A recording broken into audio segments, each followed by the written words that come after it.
नमो अरिहन्ताणं नमो सिद्धाणं नमो आयर्याणं नमो वज्रायाणं नमो लोये सव्यसाहूणं। बोलो शासन नायक भगवान महावीर स्वामी की। मूल नायक देवादिदेव 1008 श्री शंभुनाथ भगवान की। परम पूज्य आचार्य गुरुवर श्री विद्यासागर जी महाराज की। आचार्य श्री समय सागर जी महाराज की। अहिंसा परमो धर्म की। मुनि श्री 108 अजित सागर जी महाराज की जय। समस्त मुनि संघ की जय।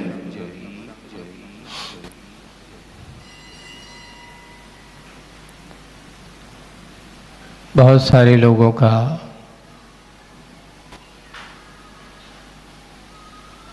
ऐसा मन में विचार आता है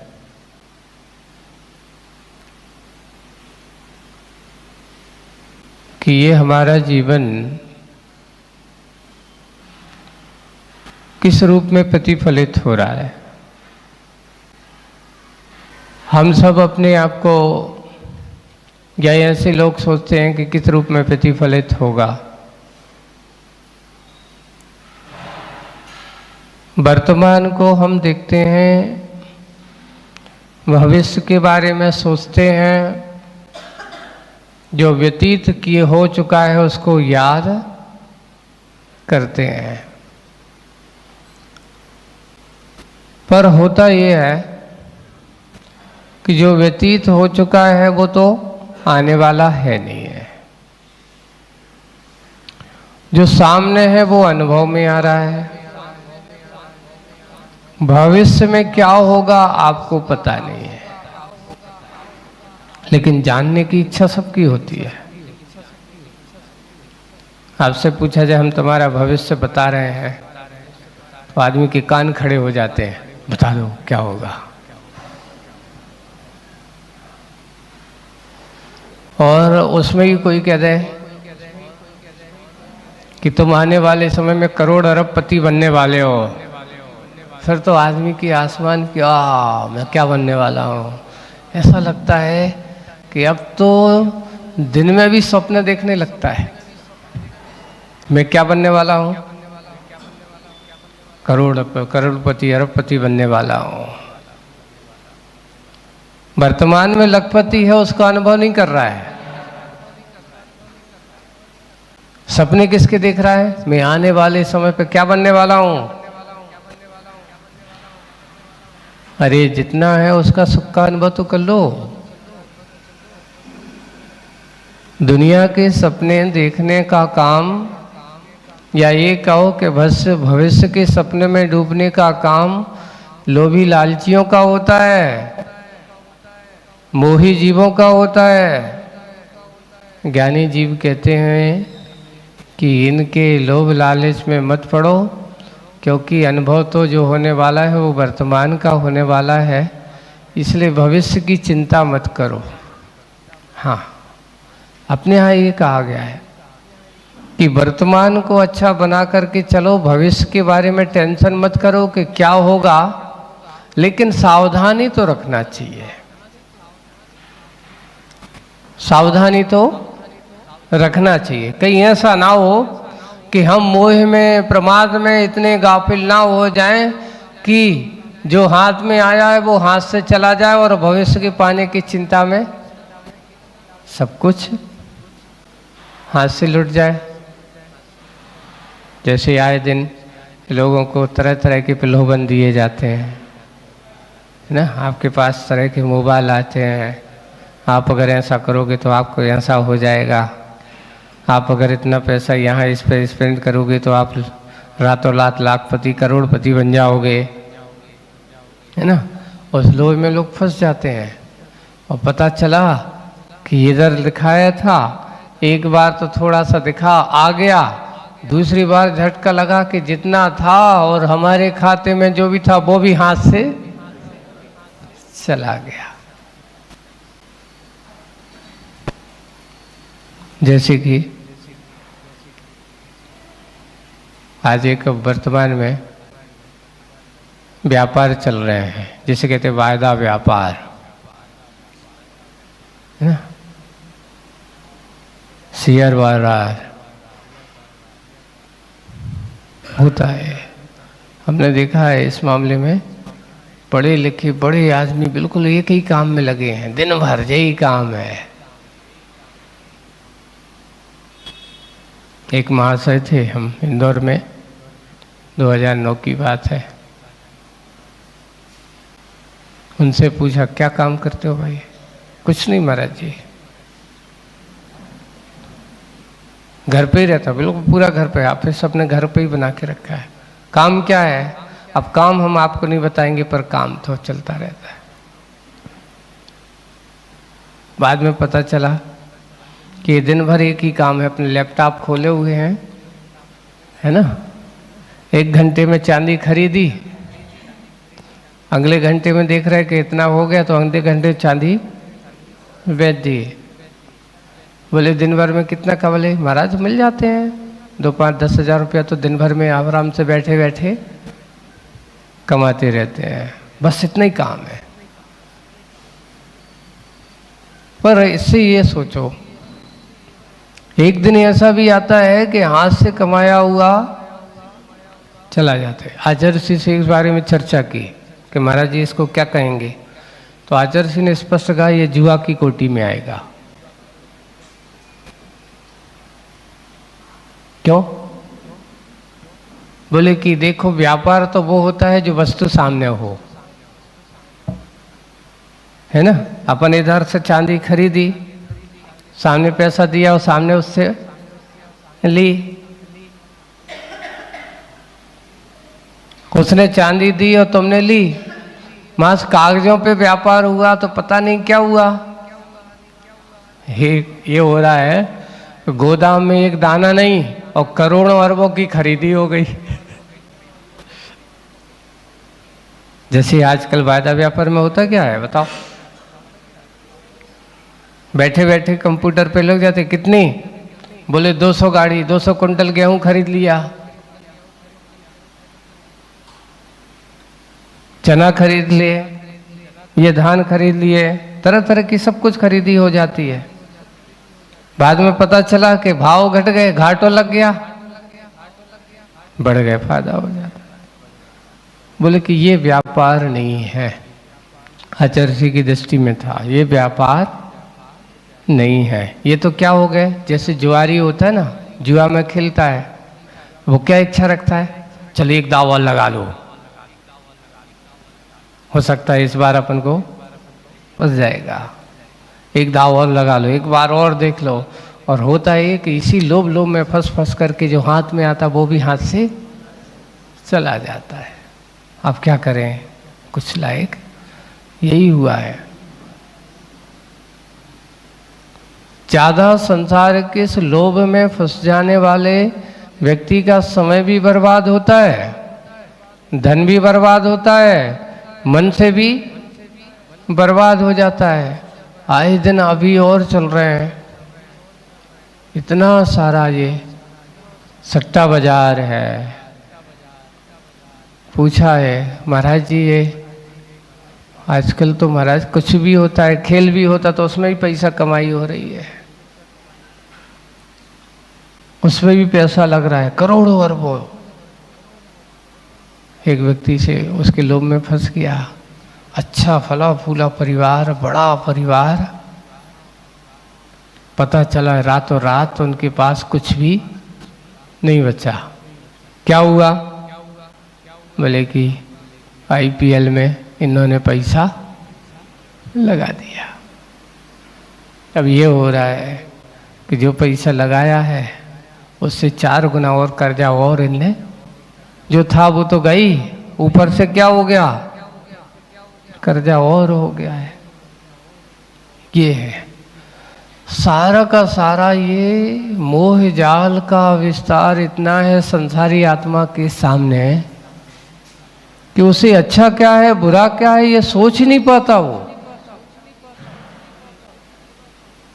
सोचने का समय ही नहीं मिलता उसको। बस उस जाल में फंस जाता है। बाद में उसके अलावा टेंशन के अलावा कुछ नहीं है। अब बीपी बढ़ावे से कुछ होने वाला नहीं है, रोने से कुछ होने वाला नहीं है। इसलिए समय को समझो। आज की कविता बिल्कुल उसी को लेकर के आपको आने वाली है। Page number 9। नाम ही उसका नाम क्या है कविता का? कम वक्त।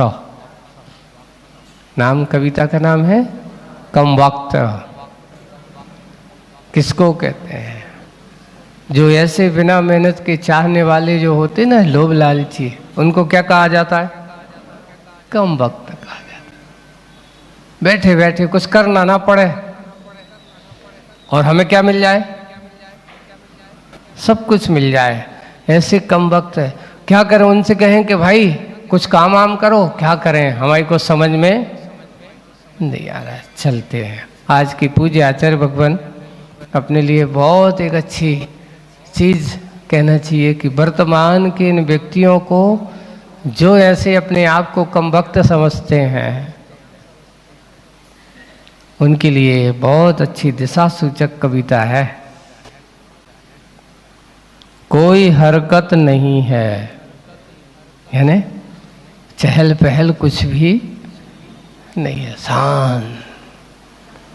क्योंकि जाए चहल पहल करेंगे तो कुछ दिखेगा, उठा बैठी होगी, जाना आना पड़ेगा। कोई हरकत नहीं है, हरगिज कह सकता हूँ। हरगिज यानी हर समय में ऐसा कह सकता हूँ। यह हकीकत है, यथार्थता। हकीकत का अर्थ क्या होता है? यथार्थता है कि हर वक्त हर व्यक्ति का दिमाग, हर वक्त हर व्यक्ति का दिमाग चलता तो है, शांत कोई नहीं बैठा है। ना आप बैठे ना हम बैठे हैं, सबके दिमाग चल रहे हैं। हर व्यक्ति का दिमाग चलता तो है, यदि संयत हो तो वरदान होता है। संयत हो तो क्या होता है? वरदान होता है। सुख संपादन में एक तान होता है।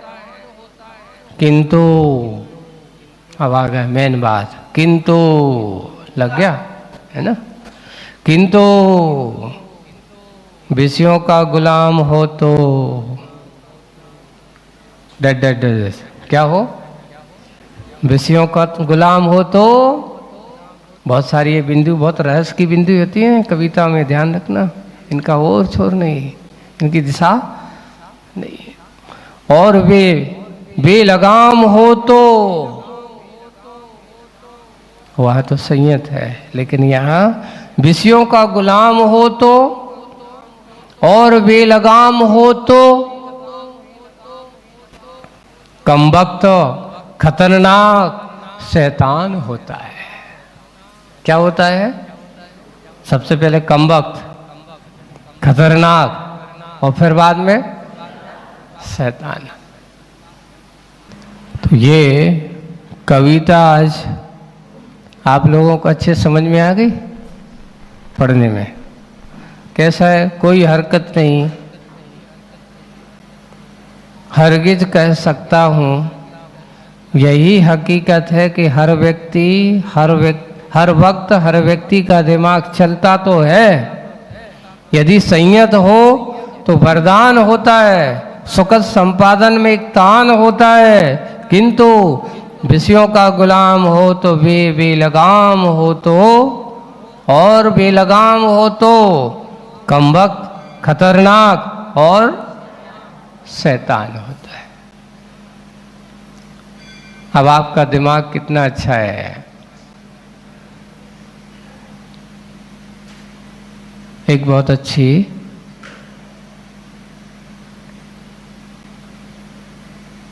एक छोटा सा एक कथानक पढ़ा था। सुबह सुबह का समय है। एक व्यक्ति शमशान से गुजर रहा है और शमशान से गुजरते समय वहां पर एक चिता जली होगी, लेकिन जल करके उस सिर की खोपड़ी जाकर के बाहर गिरी। सिर की खोपड़ी बाहर जाकर के गिरी। वो जो आदमी आ रहा था बड़े अकड़ में, तान में, अच्छी चाल में चल रहा था, उसकी उस पर लात लगी। खोपड़ी तेज जोर से चिल्लाई। कविता कहानी है आपको समझाना। हे इंसान संभल करके चल, हे इंसान संभल करके चल, मैं भी एक दिन तेरी तरह ही इंसान था। मैं भी एक तेरी तरह एक दिन इंसान था। मैं भी ऐसे ही एक दिन ऐसी अकड़ में चलता था, ऐसे ही अहंकार में चलता था, ऐसे ही दिग्भ्रांत होकर के जीवन चलता था। पर आज दशा देख मेरी क्या है। आज मेरी ये जो दशा है, कल तेरी भी ऐसी होने वाली है।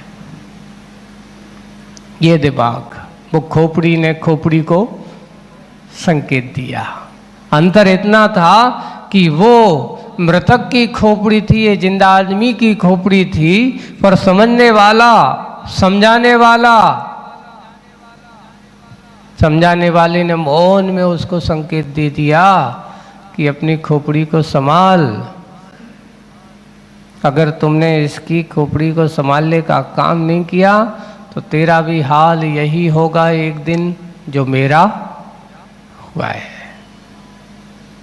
एक नीतिकारी ने लिखा है कि दुनिया की सबसे बड़ी सभी खाइयों को भरा जा सकता है। ऐसी कोई धरती में ऐसी कोई खाई नहीं जिसको भरा ना जा सके, लेकिन एक खाई ऐसी है जिसको भरना बहुत कठिन काम है। वो कौन है?